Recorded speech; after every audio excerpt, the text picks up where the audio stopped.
What does race have to do with Friedreich's ataxia? I'm going to answer that question, but first, let me welcome you to Fridays, where on Friday, I tell you more about Friedreich's ataxia, or FA. We got such a good response that I'm going to keep going, even though it's not FA Awareness Month. So let's get into it.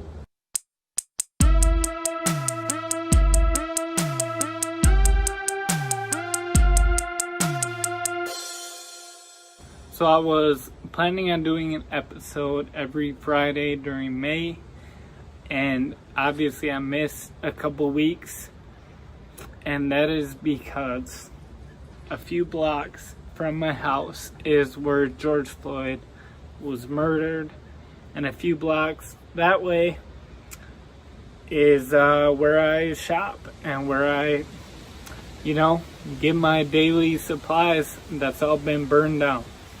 So all my extra energy has been going towards working in the community, and that's kind of taken all my attention.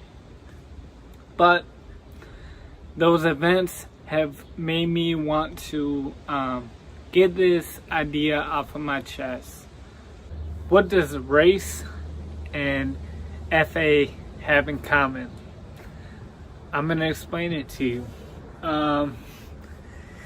Me having FA, I'm not equating it to being a person of color, but I do have something that I constantly have to think about that constantly affects me. It affects me in my home, it affects me in my work, in social situations. It always affects me. And if you don't have FA, you don't have that, plain and simple. For me, I have to think about, I was carrying groceries into the house and I tripped and I smashed a thing of spaghetti sauce. It was a huge cleanup. It took a long time. I have to think about the fact that I'm going to be perceived as consuming alcohol or drugs when I haven't been. So I have to think about people perceiving me as weak, as incompetent, as unintelligent, just because I have FA that I was born with. I have to think about the fact that I'm thirsty, but I can't carry a full drink and go back to my table without spilling. So anyways, if I'm not wanting you to feel bad for me, I'm just explaining to you, if you don't have that, you have what I'm going to call non-FA privilege. There is a term out there, white privilege. This term offends some people. This term gets politicized.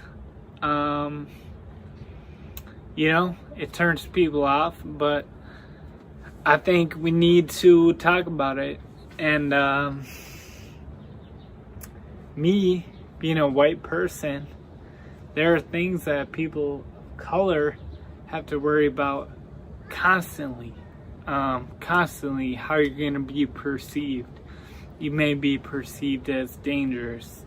One of my good friends, he just told me how he gets followed in Target all the time, even though he makes 3 times the money or more than that Target employee makes. There are certain things, sending in a job application with a black sounding name, you may not get a call back even if you're well qualified.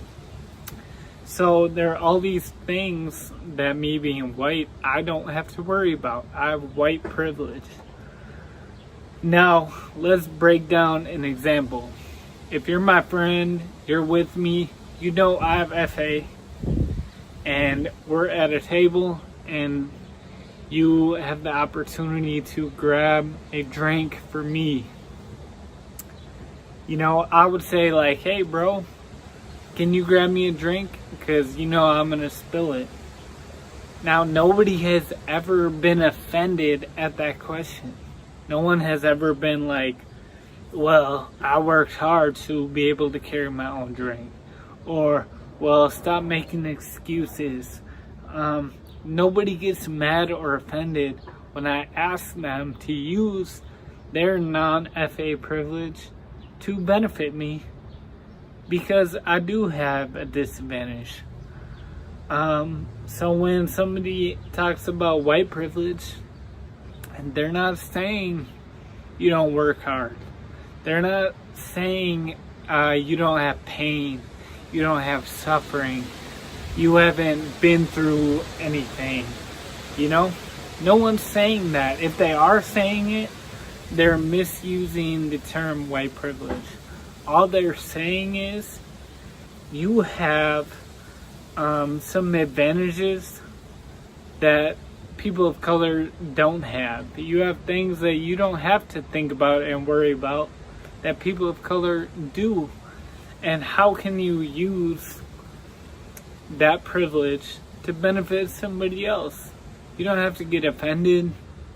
You don't have to go off on your, oh, don't talk about race, oh, don't yada yada, I worked hard, I'm da, da, da. You don't have to really do all that. You could just think, yeah, you know, maybe in my workplace I notice people of color being discriminated against. I could use my white privilege to call that out, say it's wrong, and advocate for change.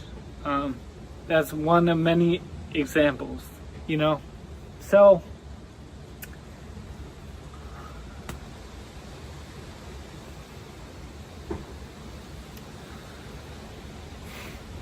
yeah, so that's what I want to say. I did promise I would do a Q&A about FA, and I will do that in my next episode.